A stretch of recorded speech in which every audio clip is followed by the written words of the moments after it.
Thank you all for being here. Probably not for your information, but just in case you have anyone who's running late and is texting you furiously to hold a seat, please tell them that we have an overflow room in the corner of the building with a great audio-video feed. So it's already quite full, but there's still some seats over there. So we're delighted to see you all. My name is Barbara Altman. I'm really very happy to welcome you here tonight. We expected an overflow crowd, and you have certainly more than exceeded our expectations. I'm the director of the Oregon Humanities Center. The Oregon Humanities Center is a research center at the University of Oregon in Eugene. We have musical accompaniment from the back. Yes, you might want to take a moment to silence your cell phones, if you would, please. Thank you for that well-timed reminder. So what is the Oregon Humanities Center? We are charged with the support of humanist research and teaching and with public programming on humanist themes for the larger community.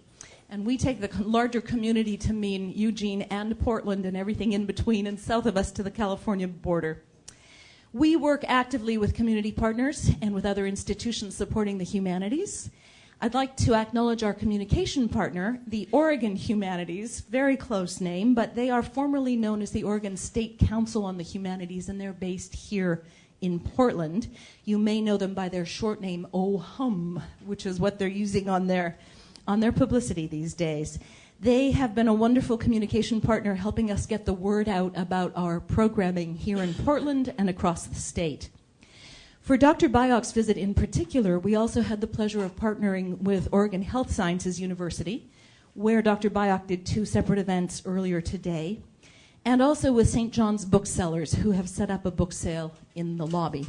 We'll get back to that in just a minute. I'm going to give you just a couple of words of introduction. I will be very brief. We have an unexpected cameo performance from someone you will know well, whom I will introduce in just a moment.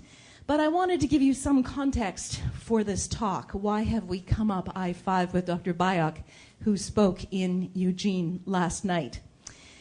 First of all, he is the Tzedek lecturer for 2012-13.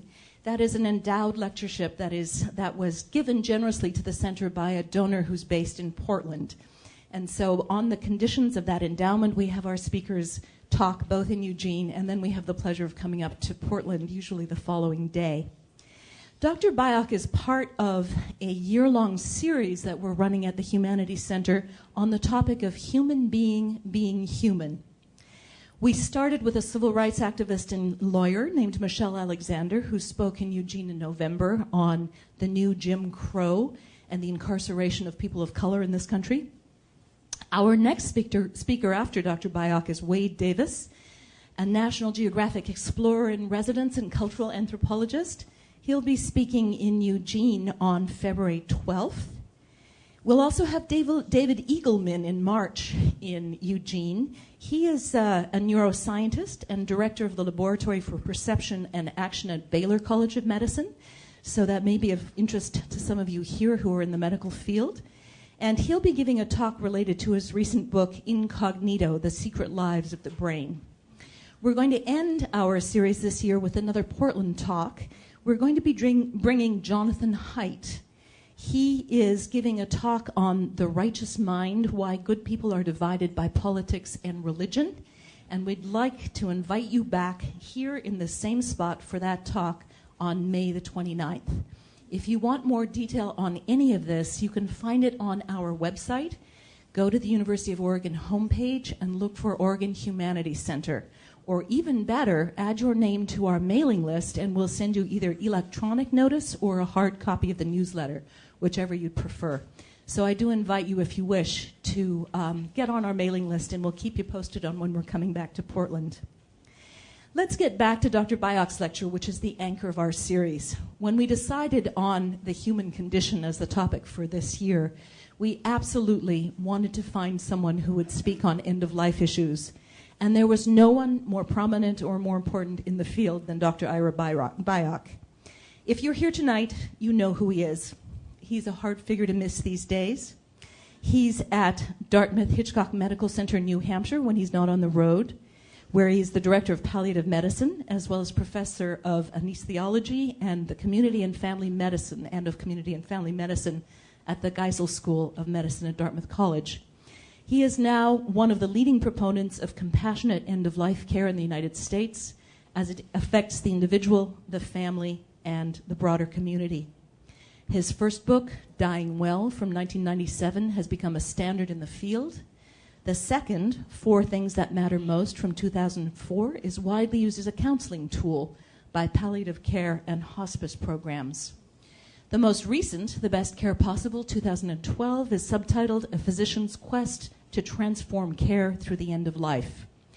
It has been received with overwhelming praise from a very diverse set of readers, including medical practitioners, non-specialist readers, those in the caregiving community, and representatives of many different spiritual and religious practices.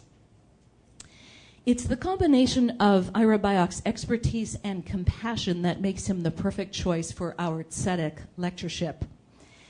That endowment was given to the center in 1996. The title is a reference to the Hebrew word for righteousness or justice, and the lectureship is intended to bring someone who is both a thinker and a practitioner, someone with professional credentials and a doer at the same time.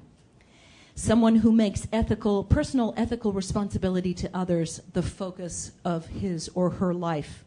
So you can understand why we were delighted when Dr. Byock accepted our invitation to speak as the Tzedek lecturer for this year. I'm going to turn the mic over to him in just a moment, but let me give you an idea of what to expect tonight. We are live streaming this, and we have an overflow room, as I've mentioned. So in the question and answer session after the talk, and Dr. Byock has agreed to answer questions, we'll ask you to come to the microphone, and we will move it, I think, to the central aisle if we can, or if not, you can come over here. If you can't come to the mic, we will bring the microphone to you. We'd like you to use the mic so that we can capture your comments and your questions for the audience listening and who is not in the room. Tonight's topic is one that touches people deeply and about which they care passionately. So there will likely be many people interested in engaging with Dr. Byock after his talk. Keeping in mind your fellow audience members, could you come to the mic as I've asked you to, and come with a question rather than a statement if you would? And please plan to make your question short so we can accommodate as many people as possible.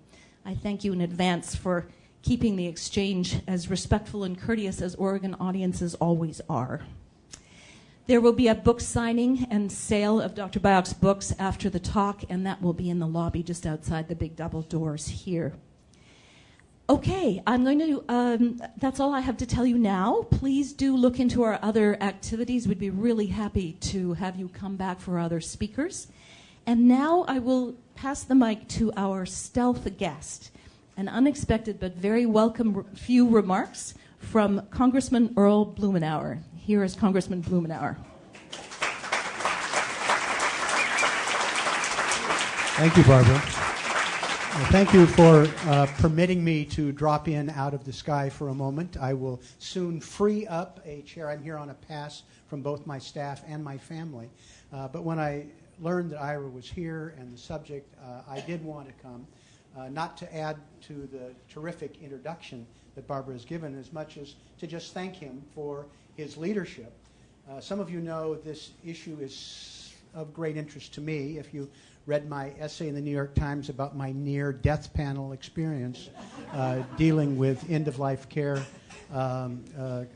with the Affordable Care Act, you know, we had quite an odyssey in Congress dealing with this issue.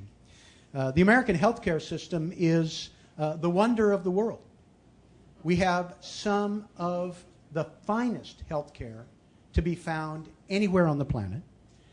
And we have some of the most expensive, mediocre healthcare to be found anywhere on the planet. And we have a lot of it that is delivered by autopilot. One of the reasons that I so appreciate the work that Ira's done is to be able to drill down and help people understand what we are facing. Because providing quality health care does not need to be as hard as we make it in this country. We know what to do. It is being practiced in many parts of the country, really in extraordinary fashion. And when it comes to end of life, the American public in the main knows what they want, but we're not doing a very good job of connecting it with it. And you're going to hear more about that in a moment. He's a hero of mine because he's one of the people who are working on a national level to change the paradigm, to explain to people what the choices are. We in Oregon, I think, can be rightly proud of helping be in sort of the lead in some of these issues, like Pulse. But this is something that we all have a personal stake in. It makes a huge difference for people to be empowered to get the type of care that they want. I personally don't care where anybody chooses to end their days in an ICU or to end them in a comfortable setting with their family and friends in comfort. But they should know what their choices are, and those choices should be respected. And it's not going to happen until we get policies that are consistent with the message that Dr. Byock is going to give to us this evening. And it is such a great honor to have a leader in this effort spending the evening with us, sharing his insights, and part of a process that's going to enable us to provide better health care for Americans, lower the costs. You know, if any have a moment, you might Google "doctors die differently." There are several articles about how doctors, in their last 6 months of life, consistently get less, quote, care. It costs less. But it's not because they don't know. It's not because they don't have resources. But they understand palliative care. They understand the choices that they have, and they make sure their wishes are respected. Dr. Byock is part of a movement to make sure that all Americans are able to end their days the way that doctors do. Thank you very much. Thank you, Bill. Thank you very much. Really appreciate it.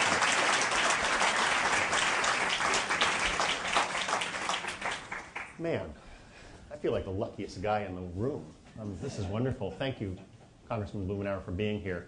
Your leadership in Congress and for all of us who are working in this realm has been so important. And I'm part of the Conversation Project, Ellen Goodman's project, and National Healthcare Decisions Day. And you're a hero to us in both of those realms, and we need your leadership. We want to support you. So much of what you have done and your legislation to have Medicare pay for private, intimate conversations between patients and their family physicians is so important. And I hope you bring it back. I would be there to stand in support of this with you. It's really important for all of us. Thank you so much for what you do.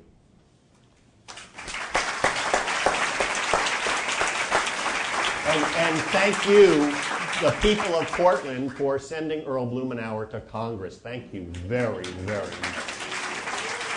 Man, oh man. So I'm delighted to see you all here, and I really do feel it's an honor. What Congressman Blumenauer said is really true. So much of the envelope has been pushed in Oregon on the way we care for people, and the Pulse project is one, the physician's orders on life-sustaining treatment that came out of Susan Toll's work at the Oregon Health Sciences University, and the strong work of the hospice community here has been really, really helpful, and it's really been part of leading a forefront of better care for people. The data from Oregon is much better in terms of where people die and the like. We'll talk about some of that. I want to start. I feel like I need to start with a few disclaimers, and I want to thank Barbary and the Ethics Center of Oregon University for having me here to even provide this, be with you tonight. It's a little awkward because I need to say, the title of this talk has been The Best Care Possible, What It Is and How to Get It. And I realize that that's almost the identical title to this book that's, I just published and was here talking about, The Best Care Possible. And I just want to be clear that it's a little awkward because I didn't actually come here to sell this book. I hope people read it, but borrow it, get it from the library, whatever. It's great. I hope it's useful, but it would be easy to assume that I'm here sort of on a book tour, which is actually, honestly, not true. People write books and then they go on tour to sell their books, and that's legitimate. But it would be more accurate to say that I wrote this book to give this talk. Because I learned a long time ago that if you have something that you passionately want to say into the culture, when you want to help change something about society, and includes in healthcare, you darn well better write a book. Because if you don't write a book, nobody asks you to come and speak.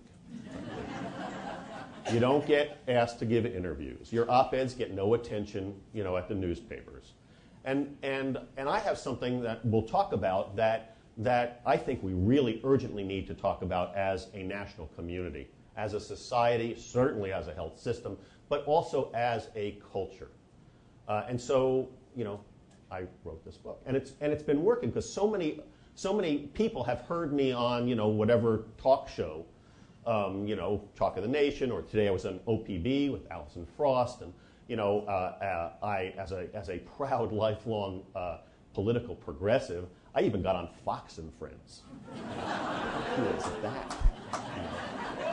The book was reviewed in the Wall Street Journal. This is really cool stuff. And the point is to stimulate conversation, because things are bad, but they don't have to be this bad. I mean, writ large, we just live in unprecedented times. We don't have, precedents for the challenges that we are facing and are about to face even more urgently. There's now about to be more old people than young people on the planet for the first time in human history. We're turning the pyramid, the Malthusian pyramid, upside down. Now, that's a good thing in many ways. There's more older people, and I can see many of us are in this room. Nice to see. The olds, as we call them, in the room. Partly because of public health and sanitation and all that, and seat belts and stuff like that. But also because of the miracles of modern medicine. We rightly celebrate the prowess and scientific progress that have allowed us to save lives. It's extraordinary. The advances in physiology and nanotechnology and pharmacology and molecular biology and genetics and proteomics and immunology, I can go on and on. Remarkable how we are standing at a cusp of human power to over disease and to help us live longer than ever before, than our ancestors could hardly dream about. And yet, while we celebrate, and I use in my clinical practice and have for 34 years, the advances in medicine in our personal lives all the time, it's important to remember throughout this that we have yet to make even one person immortal. Not even the first person on the planet have we made immortal. And that's a bit sobering. What we have done is make it harder to die than ever before in human history. It sounds funny, but it's true. People are sicker before they die than ever before in human history. Because you used to die of the first lethal diagnosis. Congestive heart failure. The first time you had what's called flash pulmonary edema, you were gone. Nowadays, that's sort of a bump in the road, When I was practicing emergency medicine, I would see 2 or 3 people a shift who had flash pulmonary edema. And we would admit them to the hospital. Sometimes I'd be putting a tube in their throat and, getting them into the ICU. But that's really, just a bump in the road these days.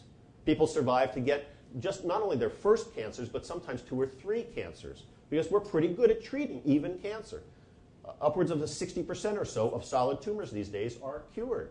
And even when we can't cure them, people live with their cancer for many months, sometimes years, and for most of that time quite well. COPD or respiratory failure, renal failure. Obviously, when I was growing up, it was a uniformly lethal condition. Nowadays, there are 2 or 3 very good renal replacement therapies, dialysis, transplant, and the like. Well, you get the point. We've invented chronic illness. It's really a new phenomenon. We invented it in the latter part of the 20th century. Now, this is a good thing. It's not a bad thing, but it is utterly unprecedented. We can't look to the past to figure out how do we deal with, this time in human life now. Yes, we're mortal, but you know, we have to deal with it. We've learned, and I remember my parents telling me this, we've learned that more treatment for disease equals better care. Learned with air quotes, because at some point in time, since we've yet to make one person immortal, at some point in time, more treatment for disease doesn't equal actually better care for a person. So, you know, what do we do? That's what I want to talk about. Interestingly, overwhelming number of people in any public survey, if they'll answer the question, will say that when they're facing the end of life, they would like to be home. 70% or more, 80% in most surveys. Ironically, about 70% of Americans still die in hospitals. Excuse me, or nursing homes. 70% die in institutions. About 50% in hospitals, about 20 to 30% in nursing homes. It's a bit better in Portland and in Oregon in general, by the way. That's one place where you guys are leading the country. But still, mostly it rotates around. There's regional variation, but it rotates around about 70% of people dying in institutions. 20% of Americans still die in hospitals during a stay that requires an ICU admission. I mean, folks, dying is hard, but it needn't be this hard. I've been thinking a lot as I travel and give interviews and do talk radio around the book and really engage in conversation with people, that our imagination, our collective imagination, our individual imagination even, limits us in two ways. On one hand, when someone we love is seriously ill, we cannot imagine anything worse than the person we love dying. But many of us who are clinicians who work in hospitals and nursing homes know that there are worse things than having someone you love die. First and foremost, there's having someone you love die badly, suffering as he or she dies. And maybe even worse than that is later realizing at some point that much of the person's suffering was unnecessary, could have been ameliorated or avoided. On the other hand, when someone we love is seriously ill and may die, we cannot imagine anything of value during this part of their life. But many of us who have had people go through this and who work in hospice and palliative care know that as hard, as unwanted, as often tragic and always sad as dying is, that there are things of value that concomitantly are available to people during this difficult time of life. I've never liked the phrase good death. It, for one thing, it conflates death, which is beyond life, a lifeless state, with dying, which is part of living. I don't know what a good death is. I don't know, life is, death is lifeless. I don't know whether a rock is having a good day or a bad day. But I know a little bit about dying, not because I've been there. I'm not really an expert in this. I've never died, by the way. But I hang out with people who are dying and have for 34 or more years and am a serious student of it. I've asked people throughout the years to help me understand what they're experiencing so that I can be a better doctor and, frankly, a better teacher. I like the phrase dying well. Barbara mentioned that it was the title of the first book I wrote. When you first hear that phrase, dying well sounds like an adverb. Well, it is an adverb modifying or describing the process or the experience of dying. Fair enough. But it's actually more provocative to hear it as an adjective. Can a person die well? Can they be well within themselves, well as a human being, during this time of life where their body is deteriorating? Well, of course they can. And I write stories and tell stories mostly because stories can help us expand our imagination. They can expand the realm of what we consider to be possible. I told a story in an article I wrote and later in the book about my friend Herb, a wonderful oncologist who, much like Congressman Blumenauer was saying, he was as smart an oncologist as I've ever met. And when he had cholangiocarcinoma and was dying with it, he diagnosed himself. He wanted all medical treatments possible as long as they could help him live as long and well as possible. He had 18 CAT scans and multiple interventional radiology procedures and used medicine well, But throughout every hospitalization, throughout this time, every time he came into the hospital, he made sure that there was a do not resuscitate order on his chart. He knew he didn't want any of that. He knew that it wouldn't have worked anyway. You know, when I explain, CPR to people who are seriously ill, I talk about it as just being a tool. I used to teach CPR. I was an advanced life support, instructor when I was an emergency department doc. It's a great tool, a life-saving tool. But you have to use it in context. Parachutes are life-saving tools. I love them. We don't give them to sailors, right? Nothing wrong with the tool, just the application. CPR simply doesn't work in people with advanced illness, and Herb knew that. But Herb also knew that he had stuff to do during this time of life, and he got busy saying, the things that would have been left unsaid, completing affairs, getting in touch with a first wife, who he had been estranged from, and getting back in touch with children from his first marriage, and really reviewing his life and celebrating his life with his wife Letha. I don't know what else to say that he was well within himself even during his last days of life. He was magnificent. So that's something that in the general zeitgeist of our culture there's not room for. We think about dying solely in medical terms and only in the avoidance of suffering. Collectively, too, we need to reimagine what's possible in caring for one another and in living fully through this time of life. Often the limit is not in our ability to provide better care or better experience. Often right now, frankly, in the culture, it's in our ability to imagine what's possible. We are beaten down by how, frankly, bad not only the medical care is, but also the social supports and the community resources and the like. That's why stories are important. I love this phrase, the best care possible. I didn't invent it. It's in the vernacular. But I found myself saying it for years to new patients that I'd meet. I'd say, I want to give you, and our team is here to give you the best care possible. That includes not only the best treatments for your disease, but attending to your comfort, physical and emotional, your quality of life, your hopes, your fears, as well as those of your family, and supporting your family. That's what everybody wants in our highly diverse society. The people I meet and as patients come from a wide diversity of backgrounds. They have different colors, they speak different languages often, they have different religions, they have very different values. But all of them want the best care possible for themselves and their loved ones. It's not a one-size-fits-all model. It's highly individualized. Actually, it's highly personalized. Because here's the point, and this is maybe the main point I want to make this evening. If you understand this one, everything else I'll say will make sense. The fundamental nature of serious illness and dying is only partly medical. We tend to think, and we teach medical students to look at illness and dying solely through the problem-based model of medicine, right? But in that way, we disserve medical students, and they disserve all of us as patients.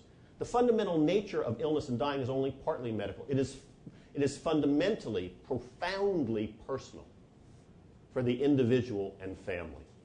When I can get that across to students or trainees, their perspective on the work that they do changes completely. Because we have plenty of medical expertise that is of value to people who are seriously ill and dying. Obviously, they have medical problems, and we have services that we can bring to bear. But if all we do is improve medical treatment for people who are seriously ill and dying, the best we will achieve is a better medicalized end-of-life experience. And that's not going to feel like success to anybody. Indeed, I don't know if 3 or 4 of you had exactly the same constellation of medical problems and were facing the last chapters of life. And usually that, these days, is 2 or 3 or 4 serious diagnoses, the people that I see. I wouldn't know what the best care possible is for you versus you versus you. But I do know a process to discern on a highly personal basis what the best care would be for each person. It's called shared decision making. It's really the kernel of what we do at Dartmouth Hitchcock Medical Center in our palliative care program. many times a day, every patient, every family, we go through shared decision making. Now that's changed a lot in the time that I've been, on the planet. When I was growing up in the 1950s and 60s, shared decision making happened when the doctor shared his decisions with you. It's changed. And for the good. Nowadays, we know and we teach that the patient is already expert in their particular values and preferences and priorities. And it's highly individual, it's highly personal. We, hopefully, are expert in the medicine, in the diagnostics, in the therapeutics, in the physiology and pathophysiology, in the pharmacology. And together we work on an individual basis in the style that fits to the culture of the persons that we're serving to apply their individual values and preferences and priorities to the particularity of their medical condition in service of desired and achievable healthcare outcomes. That's what we do day in and day out. Individual values, preferences, and priorities to the particular medical condition in service of achievable and desired healthcare outcomes. Now, not all desirable healthcare outcomes are achievable. If I've learned anything in the 30-plus years I've been doing this, it's that people don't want to be dead. And usually their loved ones don't want them to die. And their doctors don't want them to die. And we doctors have an enormous set of medical procedures and medicines and science to bring to bear to keep people alive. But remember, we've yet to make one person immortal. And so at some point in time, we have to face the fact and factor in that we can't keep you alive. I don't apologize for that. I don't like it, by the way. I don't like mortality. But I can't apologize it any more than I could apologize for gravity. They seem to be a given. I'm just here to serve, right, as a physician. I try to help people, play the cards that they've been dealt as well as they can be paid. I've learned a long time ago that as we look at making these decisions, we have to balance what's potentially benefits from treatments for late-stage disease with the known burdens of a treatment and the risks of treatment. And to do that on the basis of a person's quality of life and whether the burdens and benefits, how that fits for them. That's the best we can do. We have to, at some point, factor in the notion that none of us gets out of this one alive, as they say.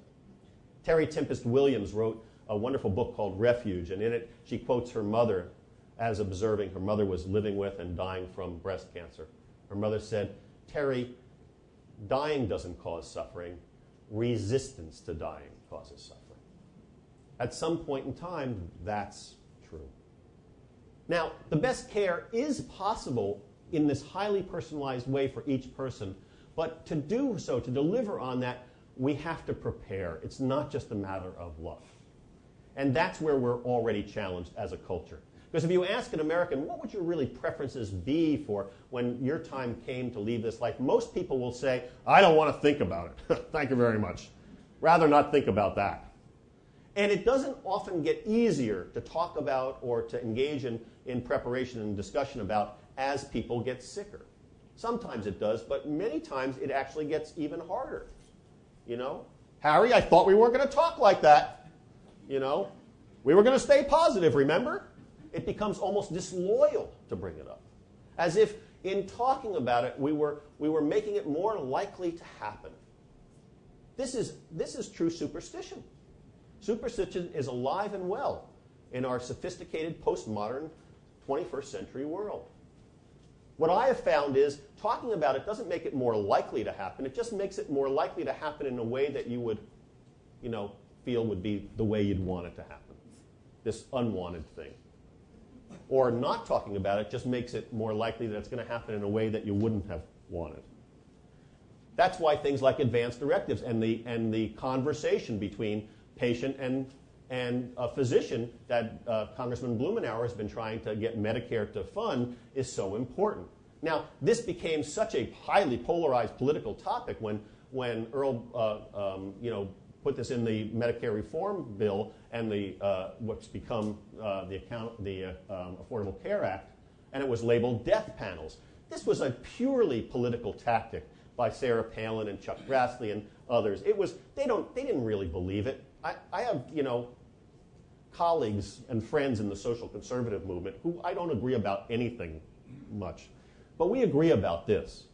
In fact, even Newt Gingrich, agrees with this, by the way. Although he savaged it during the time. He signed on and he told George Stephanopoulos that, oh yeah, this is death panels and Sarah Palin's got a point. He didn't really believe that. And I say that because you could Google Ira Byock and Newt Gingrich and death panels, and you will come up with a funny YouTube clip where I asked him a direct question in public at a health policy forum that he was at Dartmouth talking about. And I asked him to get on the record about this because when Callista's father was seriously ill and dying at Gunderson Lutheran in 2006, Newt wrote and spoke about how good their care was and how wonderful it was that they used advanced directives and care planning and individualized care for Callista's father. And then he sort of did a 180-degree pivot in 2009, in the summer of 2009, when the health reform bill was so hot. So when he came to Dartmouth, he was a presidential candidate. And trust me, if you're a presidential candidate, if you're in New Hampshire, you have to avoid bumping into presidential candidates during the primaries. They're like locusts. They're everywhere. So he came through Dartmouth, and we had health policy rounds. And I just thought it would be helpful to have him clear the air. It just gave him an opportunity to clear the air. It was a funny exchange. But he came around to admitting that, no, the private conversation between you and your doctor, Medicare should pay for, and it's not a death panel. They all think that. They just threw those of us in hospice and palliative care under the bus because they thought they could, defeat the health reform bill. That's part of what I wanted to get to is, in order to provide the best care possible reliably to each and every person, it's going to take a functional health system. Oh man, do we have problems there. Oy vey is mir, as they say. Because as Congressman Blumenauer said, it's not all of the American healthcare system is bad. Some of it's miraculous. I mean, I could tell you stories about patients that I thought were dying who are walking around today and are well, that it's exhilarating. It's a wonderful time to be a doctor, frankly. But what we really have in America is a disease treatment system, not a health care system. And while we celebrate the power to treat disease, we need to be honest that this is not the whole thing. And as Congressman Blumenauer said, the results we're getting for the incredible amount of money that we're pouring into the healthcare system is not giving us a legitimate return on our investment. They're doing much better in places that are spending much less. And we ought to learn from that. Without giving up any treatments, we ought to demand much better care for human beings. Quality is not just about survival. It's also about quality of life and about not leaving things undone, and communication with doctors and nurses, and effectiveness of comfort care and pain management and the like. The best care possible requires a functional, excellent health system, but as I said at the beginning, that's not enough. Frankly, the best care has also always required a family. Families have always been the backbone of care for people who are seriously ill, and always will. Today, over 61 million Americans are caring for a frail or disabled relative. 42 million Americans are spending 18 or more hours a week caring for a loved one. That's a serious commitment. The economic value of family caregiving dwarfs paid home health care, paid home hospice care, paid nursing home care. But it takes a toll. Family caregiving takes a toll. It takes a toll. Not only people have to move or change their jobs or delay their own medical care or delay their education or otherwise make a major life change in order to meet the needs of an ill loved one. Parent care has become a new stage in the life of Americans, and it takes a toll. It takes a toll on our health as well. Those of us who work in internal medicine or family medicine or geriatrics or palliative care, have begun to talk about family caregiving as a diagnosis itself. We know that family caregivers are at serious risk of their health deteriorating, of even dying prematurely. Caregiving is hard, but it needn't be this hard. Now, part of the problem, well, is that we don't know how really to support people unless or until they have an acute health problem. You know, the best assisted living arrangement I've ever discovered, ever heard of, and I'll bet this will be somewhat familiar to some of you. It's called an old married couple. Some of you may know a few. But for every Harry who's got, you know, Parkinson's plus and some prostate cancer and maybe some memory loss and he sort of shuffles and has chronic pain, there's likely to be a Shirley, you know, who has osteoporosis and spinal stenosis and type 2 diabetes and a little congestive heart failure and maybe some macular degeneration, right? And they do really well together. They fit together, even though they're both chronically ill, because they grew together.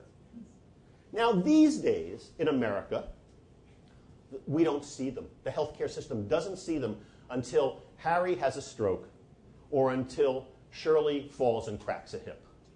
And then we provide all the acute care possible, and cost is no matter. But if we were to see them just living as they are, we might be able to greatly improve their quality of life, their length of life, and, oh, by the way, significantly diminish the costs of their care during the last 2 years of their life.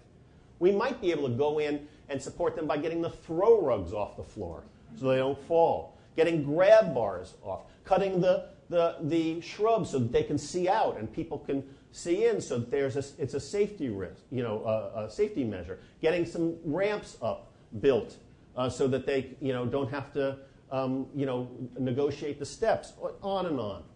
It makes no sense today what we're doing as a careful society. We force them, there's only two ways to get things paid in America today, for one thing. You have to either have a criminal justice problem or you have to have an acute medical problem. So we force people into one or the other. Aging is not yet illegal, so we've made it medical. But we could respond as a care-full community.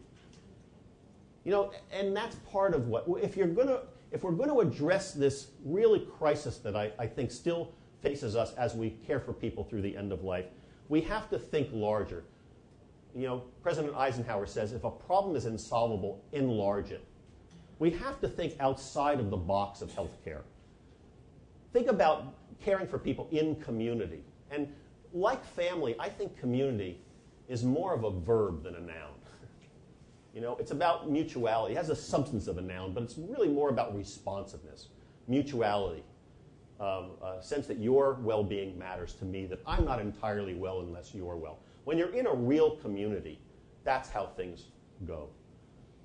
People ask me, I got asked last night, I'm worried about growing older and I live alone and I wonder what would be your suggestion. And I said to this person, get yourself a family. I know you're a little older, but, and I'm not trying to get you, to go on Match.com or not a bad idea, but, or adopt somebody, but, but if you can't get a family, and if you're lucky enough to have a family, invest in it. This is a time to make amends, to tell people you love them, to, please forgive me, I forgive you, and to really invest in strengthening a family. If you don't have a family, and that's impractical, get yourself a community. It could be a faith community. I worry about people, as a physician, I frankly worry about people less if they have a strong faith community. I'm not trying to sell religion here by any means, but I just tell you, and I think many of my colleagues in hospice and palliative care would agree, we just worry about people less if they have a strong faith community.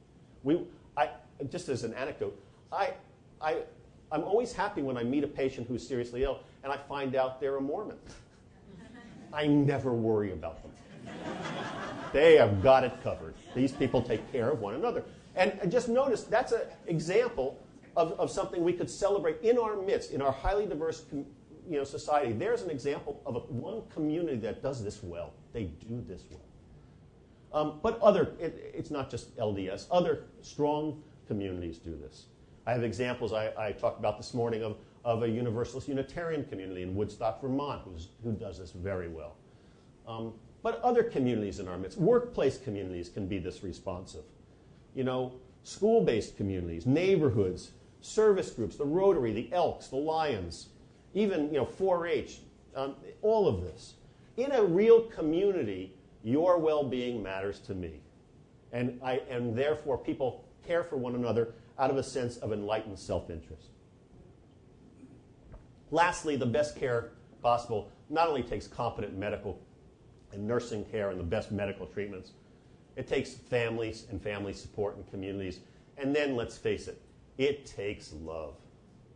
I know that it seems odd to have a professor of medicine here talking about the importance of love, but if I didn't, it wouldn't be true. I mean, it's just love is the sine qua non of excellence. That phrase, tender, loving care. That's what we want when we or a loved one is seriously ill. We want them not only to be, comfortable, but honored and celebrated, known as a whole person. Love is not unethical. It's not unseemly. When I talk about, love at medical conferences, you can see people starting to squirm. He loves his patients. It brings up sexual connotations, I guess. How bizarre is that? Let me just say, love is wholesome. It really is. You can love people without, crossing, professional boundaries.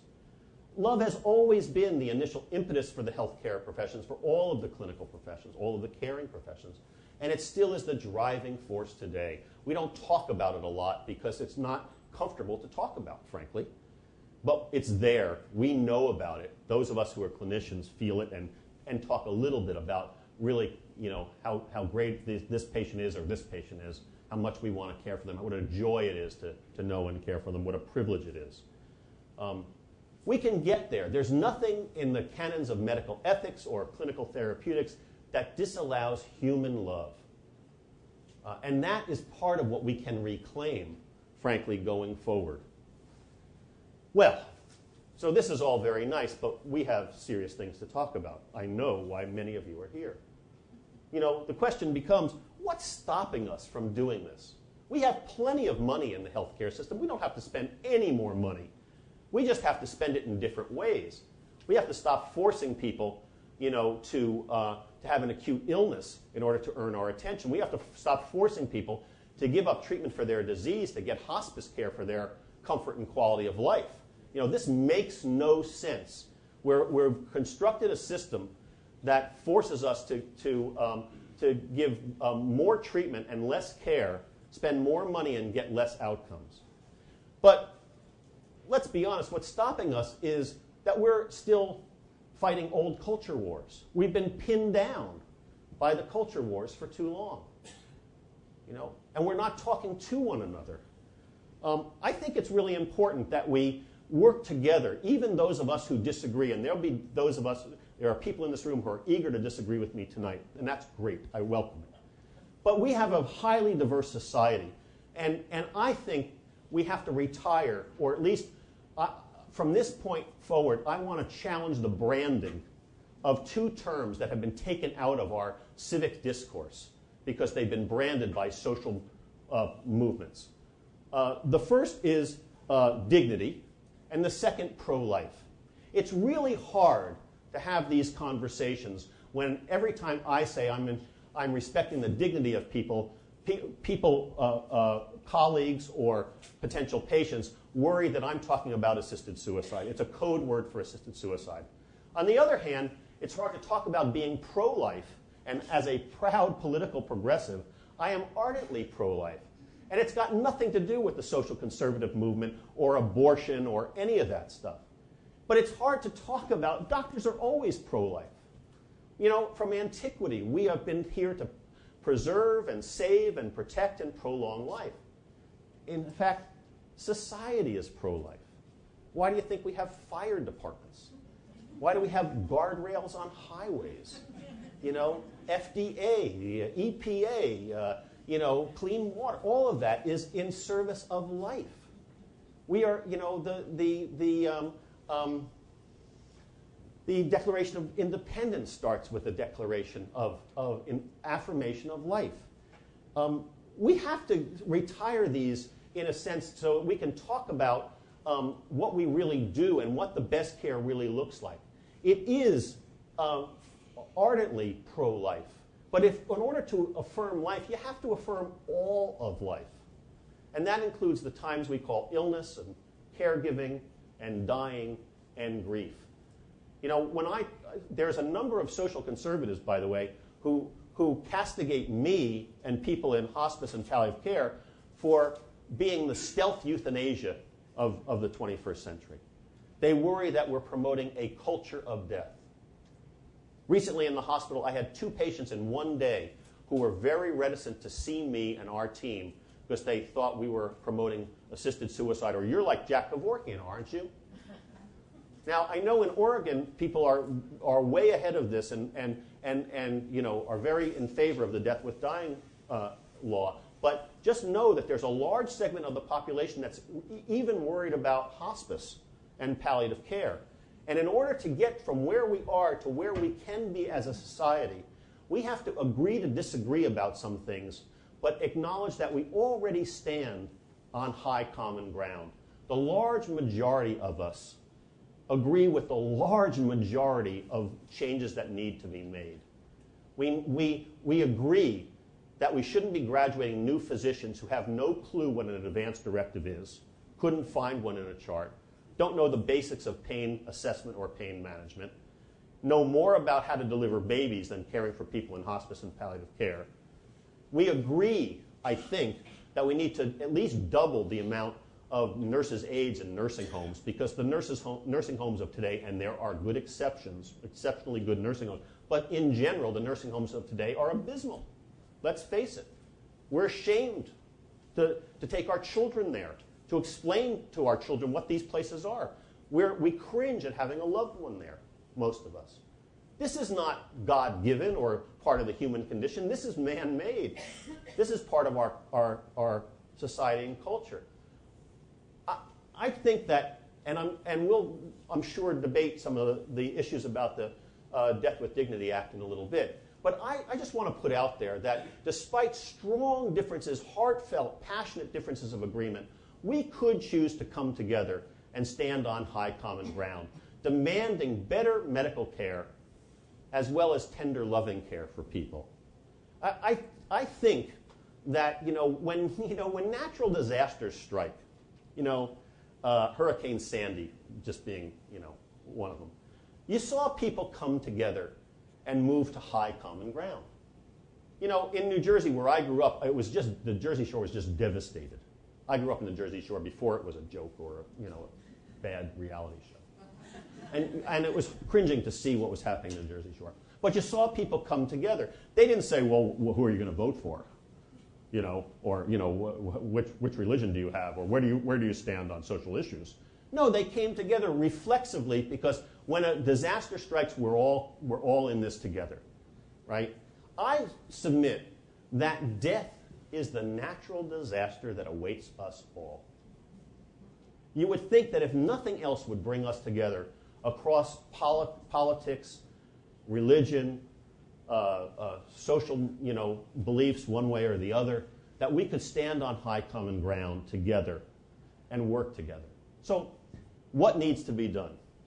Let me suggest that instead of seeing this as it's being sort of portrayed still today as basically a problem of fixing health care for people who are dying, that we come together as citizens and consumers to take back the end of life.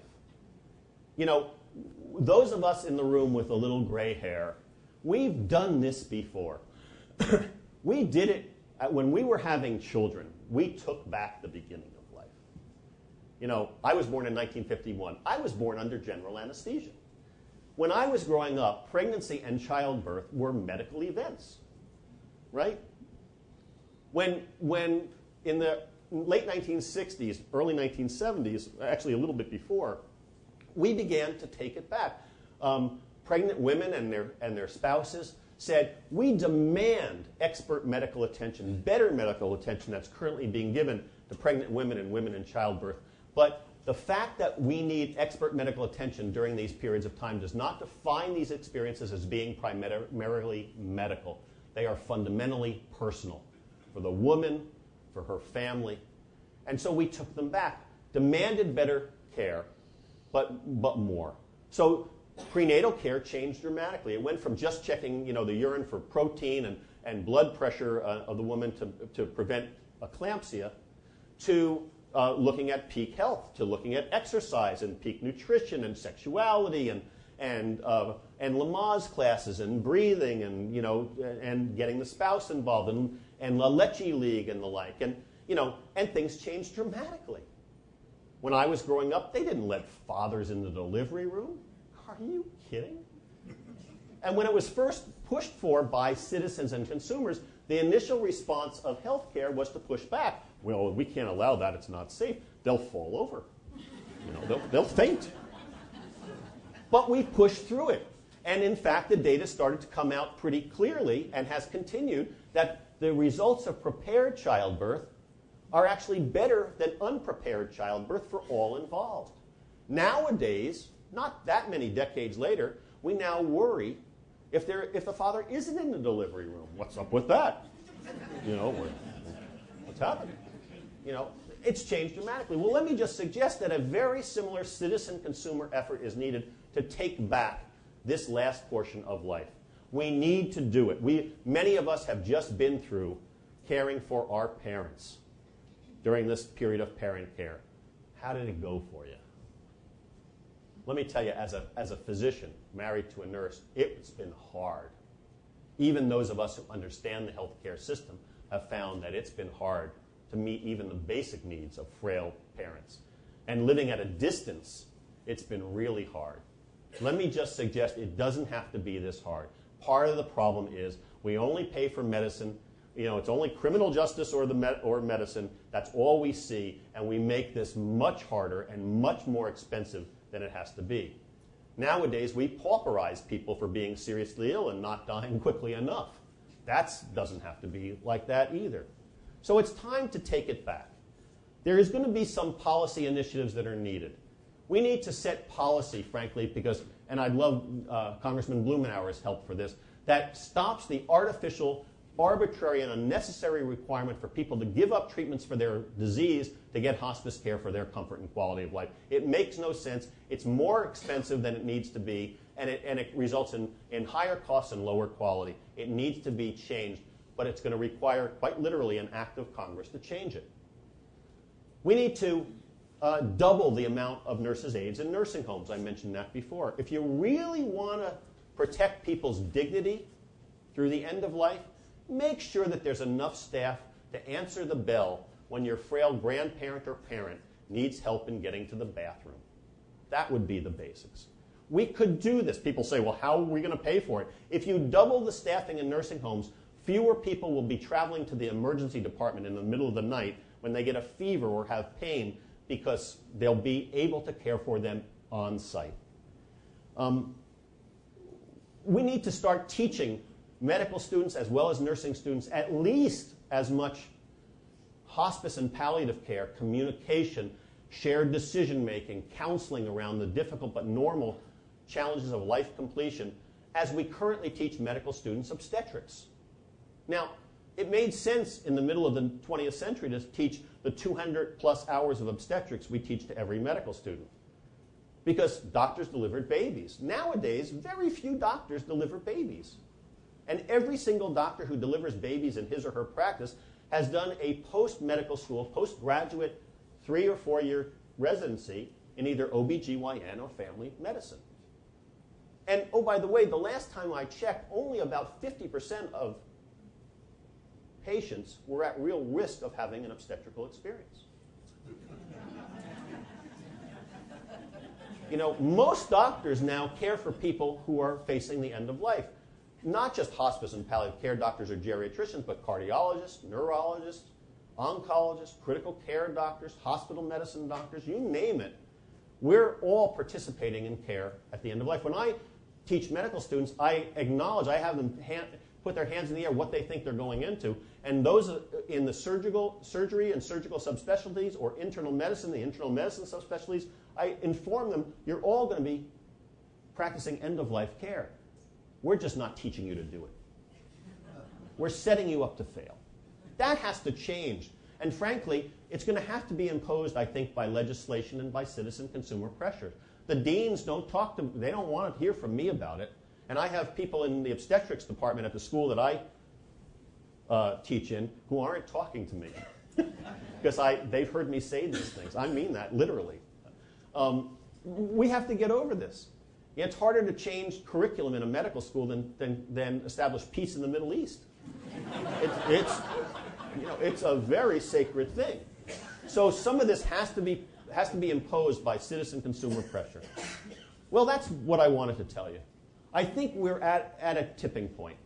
We really need to get beyond the limitations that we have imposed in the way we sort of care for people, the medical ways and the sort of the regulatory silos and the incentives in medicine that really are perverse, and keep reinforcing the more is better model, the more treatment equals better care. It doesn't. At some point in time, it's better is better, more personal is better. Remember what I said at the beginning. The problem is not just medical, it's personal. And the solution is personal as well. Helping support people as they are, helping them live fully. We ought to go out and work together, not setting our differences aside, continuing to argue as we're probably about to, but also working together in good faith, in friendship, with some humor, with some joy, to fix this problem. You know, generations in the future are going to look back and either say, why didn't they fix this? Or thank us for finally coming together and standing on high common ground and really addressing the sources of needless suffering and helping us fix the way we care for people professionally and culturally. Folks, it's time for our culture to grow the rest of the way up. Please help me in fostering that maturation. Thank you very much for being here, and thank you for all that you're doing in Portland.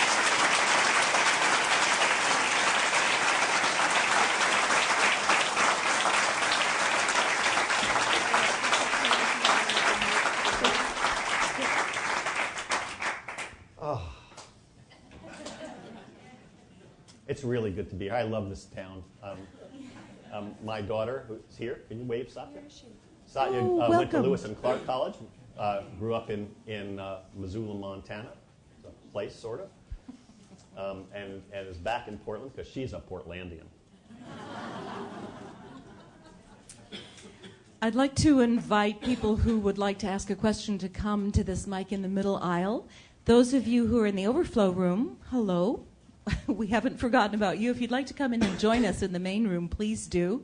I'd like to welcome and say hello to and goodbye to our live streaming audience. And I'd like to thank all of our Humanities Center staff who helped set up this event. Dr. Byock was very generous with his time on question and answer yesterday, and I'll invite anyone who wants to speak with him now to come to the mic, please.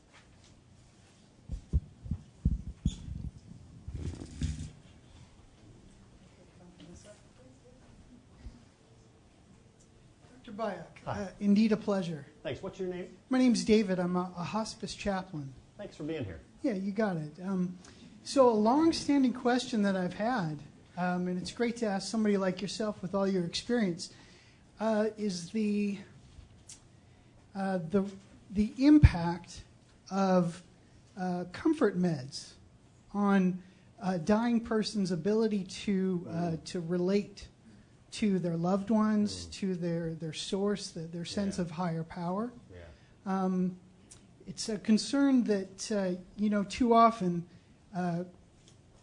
the morphine is given when there's some discomfort, or Ativan when there's some anxiety, right, as opposed to actually letting the pain work itself out, in terms of the relationships that they have, that some of the physical might be more symptomatic of some of the emotional, spiritual issues there. So I'm wondering, in your experience, if morphine or some of the other comfort medications dull the senses to the point that they're not able to experience the connectedness with their loved ones, with their source? It's a great question. Thanks for asking it. The answer is actually layered. Sometimes it is. And I worry sometimes that we use medicines that dull the sensorium a little too early, because some people, particularly those who have stuff that they want to do, either in completing relationships and saying the things that would be left unsaid, or in their work, their inner work, and that they have values that they want to be conscious and work through this discomfort in a conscious way to support their own personal or spiritual growth, that we may use that in a way that's disadvantageous to them. On the other hand, it's also true that some people who are in such pain or breathlessness that a little bit of artful use of medicines can actually make them more comfortable and actually more able to engage in relational work and even in spiritual work. Mm-hmm. So it's a little bit, it has to be done very artfully and very carefully. I think you mentioned Ativan. It's a good drug when used well, but I personally think it's way overused. Mm-hmm. Way overused. And it's used in people who are seriously ill and people who are elderly. It's deliriogenic. It makes, if you've ever had Ativan, it's like a Valium, it's a benzodiazepine. When you first get that, get a dose, and I mostly had it during, this is probably more oversharing, but, for colonoscopies, right? You got your colonoscopy, right? Okay, so you get, that dose of Ativan is like mothers at home. Oh, so good, right? But for older folks or people who are debilitated, they have that feel and then they go to sleep, but when they wake up, they're often confused. They're delirious. And when we give it to people with dementia or a little delirium, we're just perpetuating the problem. So I'm sort of critical of the students and house officers, the interns and residents we work with, to cut it back down a little, On the other hand, I care for some Buddhist patients who are very much wanting to be as conscious as possible. Mm-hmm. And sometimes we have the conversation about whether, it's okay if you want to tolerate the pain and breathe through it and be aware and be conscious. But sometimes a little bit of morphine or other type pain medicine will help you be more in the present and less distracted. And that's not a bad thing either. I don't think that our puny medicines can stop a Buddhist from going through the bardos. I don't think that for those of you who read this stuff and know about mind without brain, that our drugs are going to defeat that. I just don't think they're that powerful. So it's a little bit of both, and has to be used highly individualized, consistent with the values, preferences, and priorities and goals of the individual person. And it has to be used by doctors who really have some finesse at the pharmacology here. That's where I'd like to see a shift, at least within the culture of my workplace, is that it too often comes from the team to the patient, as opposed to letting the patient and family be part of the decision, and what the impact of some of those meds may have on their experience. Yeah, I think we have to get beyond just using protocols and a little bit to a cookbook approach. And I think your concerns are well placed, frankly. Cool. Well, thank you. Appreciate it. Hi. Hi, I'm Sherry Scheinman. You emailed me back, and you're a great author because you write back to readers. Oh, please say that again. I said that you are an author who actually writes back to readers, and I want to thank you. You wrote back to me this summer. I'm doing a long distance kind of a thing. My question is, when a person is repeatedly going back and forth to hospitals, they want to live at home and recuperate, but they have so many conditions that, of course, if they go to the hospital, they're going to be kept there. And something, piggybacking on about the meds, something happens sometimes when older people are in a hospital. It's almost like a psychosis. That's right. So it's very common. And then if they go to another hospital, right. All the work that's happened, it doesn't get translated. How can we work to minimize that whole problem as well as getting staff at hospitals, not just nursing homes, but to boost up the people and the communications. Because the right hand and left hand, even on the same floor, don't know what's happening. Yeah, does this sound familiar to anybody? This is like endemic. This is American medicine. It's nuts. It's a Tower of Babel. So first, today, working in a health system that is fragmented and confused and communication is poor, you really have to have a strong advocate. You know, if your loved one's going to the hospital, don't leave them alone. I mean this. This is like, think about if you were in the third world with somebody. You're in the third world now. It's just more modern. But don't leave that person alone. Get all of their records. Collect as many records as you can. Put them in PDFs on a key drive. Bring them in sheafs if you have to. Be the continuity, because our healthcare system's records don't talk to one another. So you have to do it manually. You know, everybody, you have to do this. And then be with them. And, you know, when we were caring for Yvonne's mom, who every time she got a Benadryl, she'd become delirious. Right. Even, you know, 25 milligrams of Benadryl. You know how many protocols Benadryl is on? You know, diphenhydramine. It's in everything, you know. Then every time she was nauseated, they give her a Benadryl and she was delirious for 2 days. You know, every time she got a blood transfusion, you get Benadryl, you're delirious for 2 days. You know, so for some people who are like that, you got to be there, and you almost have to stop them. Mom doesn't get this. Well, but everybody, no, mom doesn't get this. No, we just say she's allergic. She's allergic to it, right. You know, so I don't have any good solution at this moment, but this is one way where the health system has to be reformed in a way that is person-centered, not provider-centered.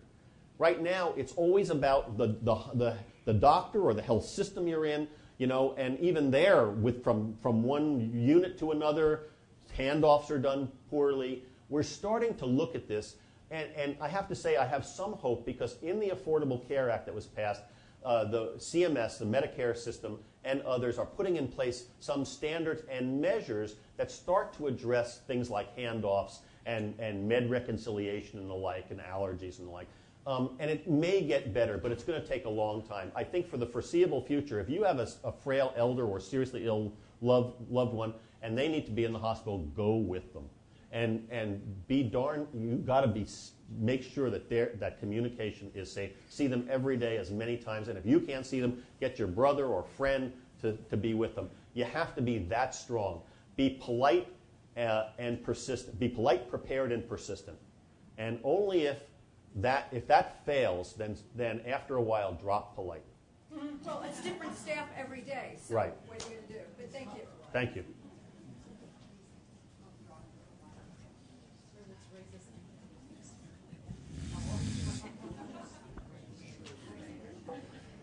Thank you for coming. My name is Gary. You said that stories are important, and I have a very short story. My mom had cancer of the pancreas, and she got very good medical care, and she bought into a little bit of invasive therapies, and things didn't go as well as they could have. And then she got into hospice after a trial of being cared for at home by family, and the trial was good, and the consequences of that were also good, and the hospice was great, and her pain control was quite good. But for about 10 or 14 days at the end, she lost her will to live. She wasn't having any fun. There was nothing to look forward to, and she was very clear about what she wanted. So unfortunately, I'm going to put you on the spot here. We in Oregon think that a very, very, very small subset of people should be able to have a prescription for going to the big sleep, otherwise known as death with dignity. And I think she probably wouldn't have asked for that when everything came down to it. I didn't hear what you said, Gary. She probably would not have. Would not have. Yeah. Mm-hmm. And I'm wondering if you, in what you said is a very highly personalized way of approaching everybody. Could you argue with that? Could I argue with what? Having the option of having a prescription and going to sleep, euthanasia, self-determination? Your colleagues here are going to argue with your use of the terms. Okay. But could I argue it? I think that given the circumstances in which we are having this conversation, that I want to provide the best care for people, but I think that suicide is, and I know people will disagree, is not medical practice. It's really the end of practice. It's the decision to end one's life is about as clear a statement as I can imagine that medical care has nothing left to offer. I'm simply, from my perspective, I'm not trying to change your law. I am not here in any political way whatsoever. I'm trying to improve, expand access to services and quality of care. But I don't think that physicians who have documented deficiencies in the way we're trained and practiced should be writing lethal prescriptions. It's too easy, in fact. It's not something that will advance that addresses the sources of human suffering that are left unaddressed by our fragmented healthcare system today. My attitude toward Mom would be to honor and pamper her during that time and allow her to die gently. But I think allowing somebody to die and hastening their death is two different things. People will disagree, but I think those are important distinctions. I think alleviating suffering is different than eliminating the sufferer. So I just don't think it's my role as a physician and as a progressive, a political progressive. I don't think we want society in this circumstance to be giving physicians that authority. If you're hell-bent to do it, to have assisted suicide, I really think that authority should be given to somebody besides physicians. I mean, these are one-size-fits-all prescriptions. Don't make it clergy. Well, I don't know. You know, Derek Humphrey, an Oregonian, is making it available, in general. Not having physicians. He's marketing helium hoods. There was just a PBS special about the Final Exit Network. Everybody should see the PBS Frontline special on the suicide plan. Where this is going is to eliminate the need for somebody to be seriously ill, that if you want to die, it's your right to do so. Why should anybody stand in your way? That's where this is going.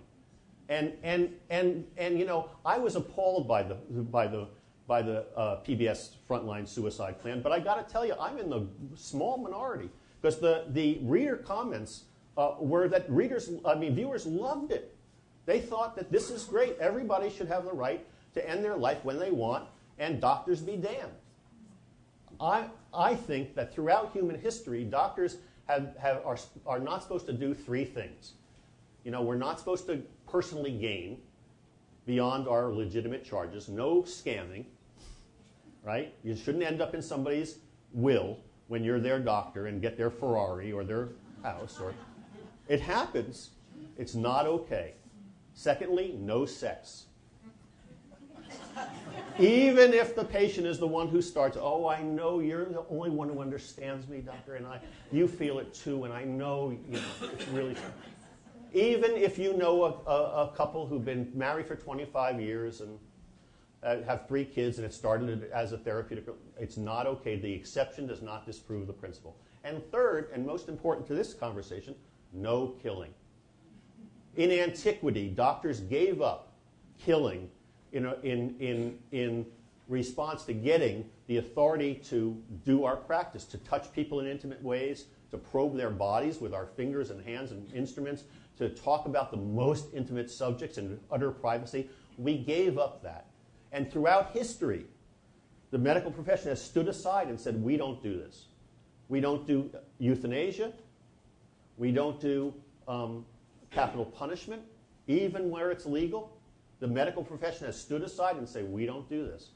We don't do forcible interrogation or torture, even when the military authorities are asking us or ordering us to do so, or the civil or the police. We say we don't do this. So I think for the purpose of the health of our society, We should honor the proscription that doctors do not write lethal prescriptions. And I care for lots of folks like this, and I'm sorry you lost your mom, by the way, but I think there's ways to honor and celebrate people, to ensure their comfort, and without prolonging their life, to allow them to die gently. Thanks. Thank you.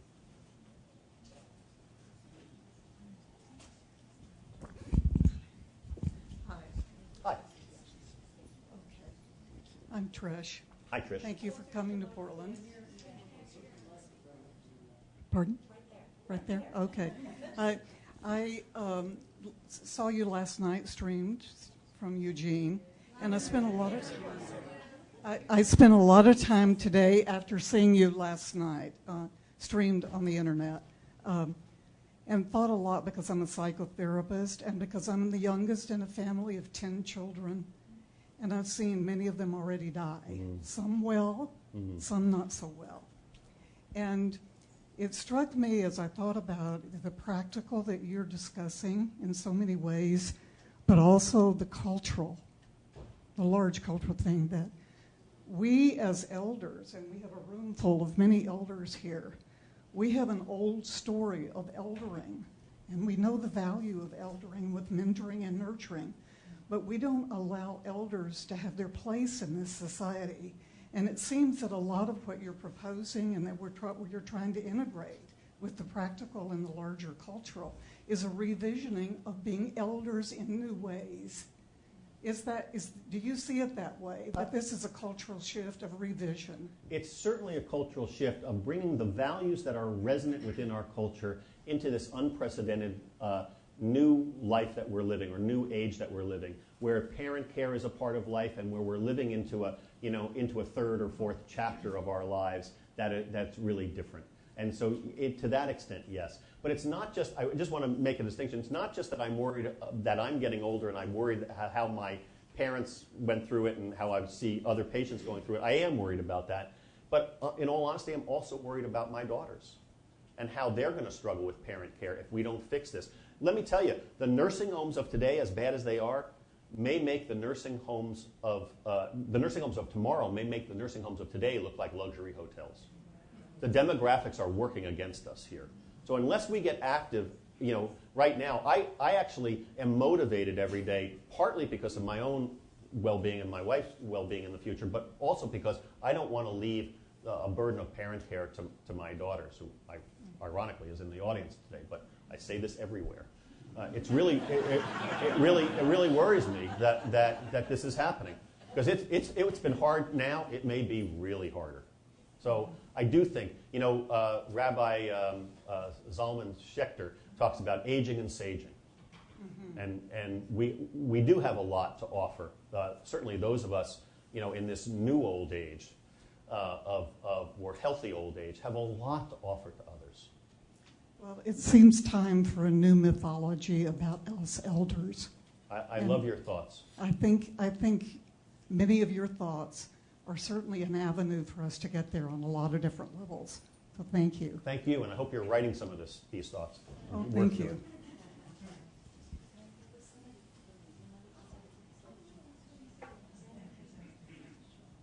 Hi there. I'll try to see if this is loud enough. What is your name? My name is Beth, and my mother died. She was almost 99 years old last spring. And I have a question about research. Would it be possible for medical people at universities or wherever to get information from, ordinary people who had parents in a nursing home or a hospice center or in a hospital, and where something went wrong? Because it seems to me that a lot of the problems are so obvious that an ordinary person could see what needed to be done and what needed to be understood. And I can just mention one example. When my mother went through the stage where she was getting close to the time of going out, the food that they had at the hospital was not right for her. And the only thing I can say, which was so frustrating, I could easily have made food for her that would have been good, easily. Right. And so if it was possible for ordinary people somehow to give in a lot of information, maybe you could even collect it for a course. But Well, is there a way it of sounds to doing me like we need an research? Angie's List, for hospitals and nursing homes. I mean, it's easier to get the plumber you need than a good nursing home for your mom or dad. I think it's a great idea. I don't know of any resources like this. There's Medicare. Medicare actually has been more progressive. Don Berwick, a wonderful physician, was in charge of Medicare for 17 months. He was a pocket appointment until the social conservatives threw him out. But he did some wonderful things. And Medicare now has some comparative websites about data. It doesn't go down into this granularity about how the food is. And I think at the moment, if you want your mother or father to have the food that they like, you got to bring it, and you should bring it. But there is better comparative websites and databases. They got to get ever more large, inclusive, and granular. And I do think it's a great idea to have sort of an Angie's List of that gets down to this level of quality. Mm-hmm. The reason why I'm asking this question about research is because I noticed in the hospice center that there were people there who did not have a family. Right. They were alone. And so there was nobody to work for them.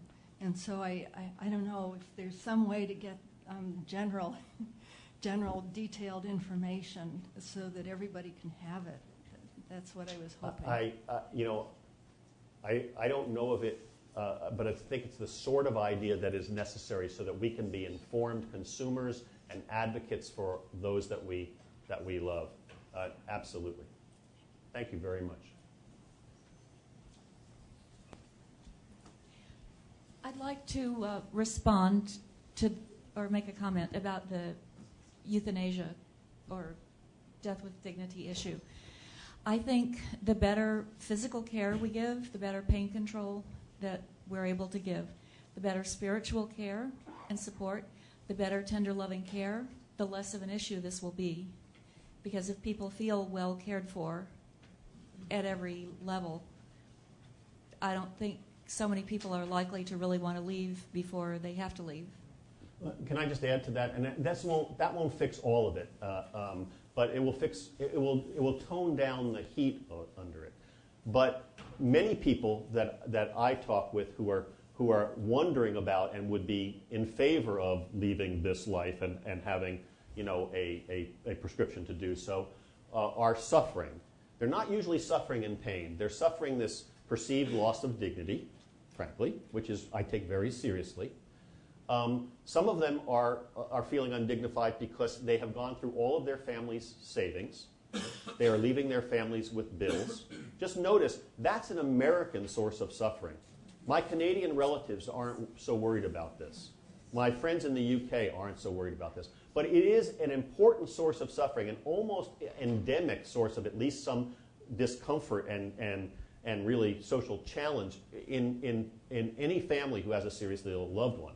So that's one thing that might help.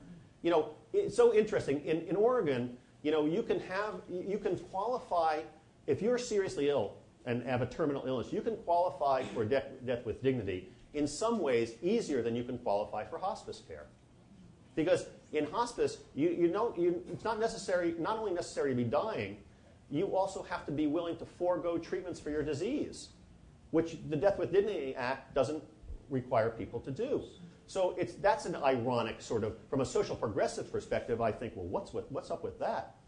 It's also true, by the way, that in Oregon, most of the people who use the Death with Dignity Act and get lethal prescriptions are also concomitantly getting hospice care. But you need to understand that nearly 12% of people on hospice in Oregon at some point are discharged alive, meaning that they have done well enough that hospice, under pressure from Medicare, is discharging them, is rescinding the hospice Medicare benefit. Nobody rescinds their lethal prescription.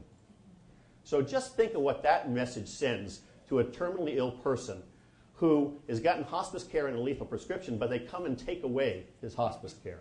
That's a pretty clear message from society that you're not dying quickly enough. And it sort of gives me cringes.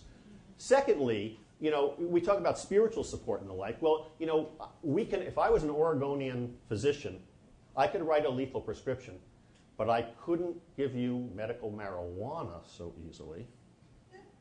I couldn't give you, there's good data now that certain drugs like MDMA or psilocybin, MDMA is ecstasy, can be used in assisted pharmacotherapy to work through, in a very careful way, to work through people's physical, spiritual distress or existential distress. Can't do that. The Puritanism is alive and well in America today. We can't do that, but I could write a lethal prescription. So there's something, we social progressives need to keep working. Nobody's going to change the law in Oregon. I think it's safe. You've already won. But we still have work we could do together. Ira, we have 4 more people waiting. Is that okay with you? Okay. Yes, absolutely. Thanks for being here. Hi, my name is Linda. I have a Hi, Linda. question about kind of the policy changes that you've proposed, improving the way that You've got to talk with it. the thing. Oh, okay. Thank you. Hi, my name is Linda. My question is about the policy Yes. changes that you've proposed, advocating changes in medical schools Yes. and with Medicare. As caregivers, patients, people in the community, what have you found to be the most productive ways for us to try and advocate for those changes? Well, thank you. It's really hard. I think you have to write your congressman or elect people like Earl Blumenauer and the like. We're going to have to be really active because right now, because of the culture wars, these issues are toxic to elected officials or to candidates. They don't want to talk about it. They're worried about the social conservatives on the one hand, or they're worried about bringing up Medicare on the other, and then they'll have a debate over assisted suicide, which in most states is really divisive, so they don't even want to bring it up. So we really have to get beyond that. I think those of us who are in hospice and palliative care are looking to leadership toward our organizations, which haven't been providing that sort of leadership. I wonder about what the hell AARP is doing out there. The 35 million of us belong to AARP, and it's not just, they've been in this kind of crouch position around these issues, because they're all about 50 plus, and all that. What I've said to the leadership of AARP is, those 50-plussers are caring for their parents. Meet them in helping them to give good parent care. But that sleeping giant has to awaken. So those of us who belong to AARP, think about writing them or complaining that they're not being advocates for us as citizen consumers. Think the natural birthing movement. This is the challenge that's facing us as a generation. We boomers aren't done yet. We have to fix this, if not for ourselves, for our children. So I wish I had more concrete. I wish there was an organization I could tell you. Let me mention a couple of organizations. The Conversation Project. Ellen Goodman, columnist, The Conversation Project. It's great. Go to the Conversation Project website. Please input in it. It really has a starter kit to have the conversation. It's good for your family. You can bring it to your workplace community, faith communities. Also, April 16th, National Healthcare Decisions Day, making it normative to have these conversations in our families so we can at least retain and give our families a clear authority to speak for us and to help alleviate the burden that our decisions about our care will be to them. So National Healthcare Decisions Day, the Conversation Project, please support both. Those are 2 small steps. Thank you. Hi. My name is Chris. Hi, Chris. You talk about dying well, and I understand Yes. that. Thank you. And I guess I'm wondering, what is it going to take to improve the caregiving well? You made that sound a little bit grim, and if the 70% that don't want to die in the hospital are at home, we better be prepared to help the caregiving stay well, too. Well, we do. A number of things. Things like family medical leave need to be reformed and expanded and changed so that people can care for their frail parents, certainly. I think that, frankly, probably the biggest support to family caregivers is a primary physician who has the time to talk with them and support them so they know, what's happening. I think we're going to start using technology to do both phone and Skype type-based consultations with people at home, so that they can put in tablet PC things to remind frail elders who are living at home to take their meds, or to understand what medications they are taking and make sure that we know about it. There are some really interesting technologies that are coming out to monitor frail elders living at home. There's so much, but we also need to get over this notion that we're all so private. We've overlearned this sort of Jeffersonian individuality that doesn't really work well in careful communities. We're going to have to acknowledge that we belong to one another and are connected. The most basic community support and some community support programs that I know of go by the name of RUOK. R-U-O-K. There are programs around the country where school children call frail elders living alone at home just to make connection. And that has life-saving potential because not only is it emotionally good for both the elder and the youngster who are calling, but every once in a while the elder won't answer.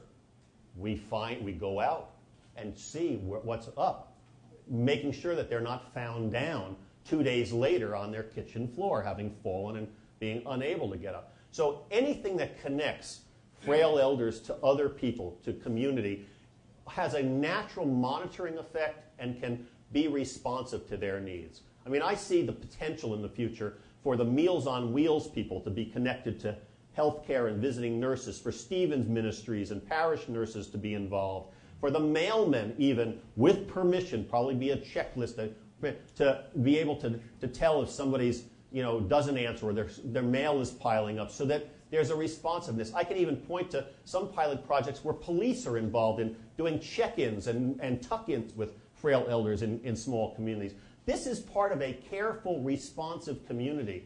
We're so individualized that we think it invades privacy. Let me suggest that in a healthy communities, this sort of connection is common. That privacy is part of some degree of dis-ease in our super modern communities. Thank you. Hi. Hi, my name's Carla, and you made reference earlier in your talk about the culture wars are still with us. And as someone who's sort of the tail end of the boomer generation, from the time I was 16, I've always been bothered by how we as a generation are not united the way our parents' generation, right. the World War II, beginning with Vietnam. And what I see going on right now, I work in social services, and I myself have become sort of a displaced professional in my older age, and I'm finding myself extremely low income and alone and surrounded by a lot of friends and family who have retired very comfortably. And so I see this divisiveness now with the boomers between the haves and the have-nots, and sort of an obliviousness to how many elderly out there are so low income. It's staggering. And so I guess I'm wondering, I see a lot of what you're talking about as really serious social, economic problems that are so almost overwhelming that if we don't start addressing the poverty that people aren't even aware of. And what happens to those older people who are in poverty and are alone when they're facing these issues? Well, what now happens to them is that when they get sick, they come to the ICU. They come through the emergency department and often in an ICU. And we end up spending enormous amounts of money that could have been spent to support them and help them to live well and age and die gently in place. So again, it's an example. It makes no sense. It's not as if we're not caring for them. We're just caring for them in ways that are well-intended but ultimately perverse and extraordinarily expensive. So it's another example of the generality that we're not actually person-centered. We're disease-centered, and it's all about physical well-being. I'm sorry for the situation, but your perception is correct. My name's John. My name's John. Hi, John. I want to thank you for suggesting the 24/7 of a family member or friends accompanying the patient. I had stage 3 bladder cancer and a radical cystectomy a year and a half ago. I had to fire one of my physicians. Good for you. Another physician fired me. It took me 3 months to find a palliative care doc, even though I asked about them and I found only one in the city of Portland who deals with outpatients. I did not have metastatic cancer. My question is to you, why do you not agree that it's my right and my responsibility to allow me to choose when I die? Well, I'm not trying to take this away from you, so it's nice of you to care what I feel. Yeah, one of my physicians told me he would not follow my advance directive, and that's why I fired him. Well, you were right to do so. I mean, but I think, again, I think I see a lot of people who are wondering about or even wish that they had a prescription to end their life. I don't abandon them. I'll walk with them. It's just something that I don't think is my role to do. Okay. I'm here to enhance people's comfort and quality of life. I'm not here to end their life intentionally. Okay. We're all going to be dead a long time. Right. And I'm really here to the extent that I can as a doctor help people, help make your life or other people's lives worth living. I understand that you may at some point rather be dead. My role is to stay focused on enhancing people's quality of life. And as a resident of Oregon, my experience has been that marijuana is easy to get, that hospice care... Somebody's got their hand up. They'd like to talk to you later. Once a diagnosis is given, that hospice care is easy to get, but getting the prescription is difficult. Well, but you could have gotten the prescription and gotten hospice care, but looking as good as you do, you're likely to have lost the hospice benefit. No, I did not get either. And so, but it is. I have a different experience than you suggested with regard to hospice, palliative care, and prescription. And Okay. I wondered, where did you get your information that it's easy to get a prescription? I didn't say it was easy. I said under the law, it's easier to qualify for it than. That is not my experience. Ira, there is a lady in the front row who's been extremely patient, and I'm going to hand her the mic, and then that will be the end of our question and answer. I remind you that there will be a book signing, assuming Dr. Byock still has the strength to hold a pen after this. And thank you all for staying. Here's our last question.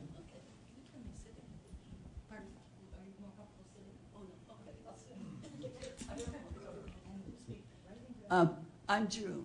June? And you mentioned the C word, C for Canada. And I'm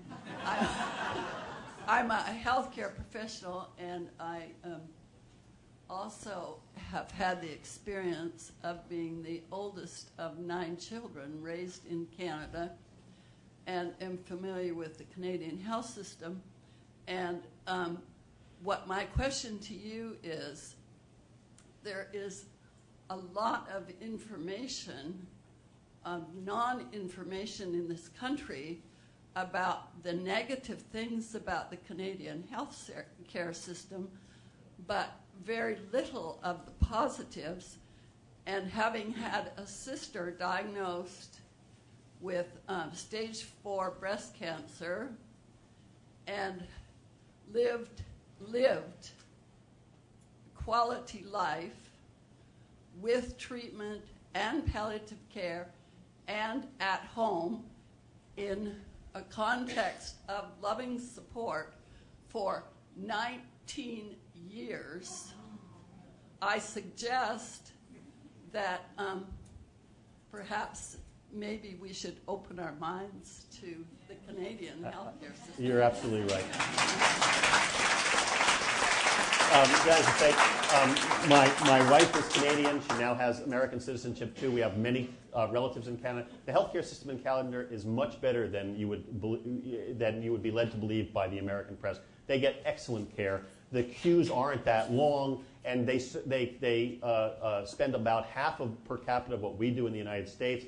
Mom, my mother-in-law Grada, was in a nursing home for 2 years. I mentioned it, I think, on OPB this afternoon, in Milton, Ontario. It was remarkable. Now, she was in a particularly good nursing home that we worked hard to find, but the nurses' aides, there were plenty of them. They were there. They're making a career of it. They're not like rotating in here. Nurses' aides come and they go. They're working at Denny's in a week rather than because they can't make ends meet. It's a very different experience. And Mom had sophisticated hip surgery and lots of sophisticated medical procedures and excellent, tender, loving care. And somehow that system is able to do that. She wasn't worried about going through all of her bills and leaving us with bills to pay and all that. It was a very different experience. We could learn a lot from how they do healthcare up there. Thank you for your comment, and thank you very much, all of you, for being here tonight. Thank you. Very much. Thank you all.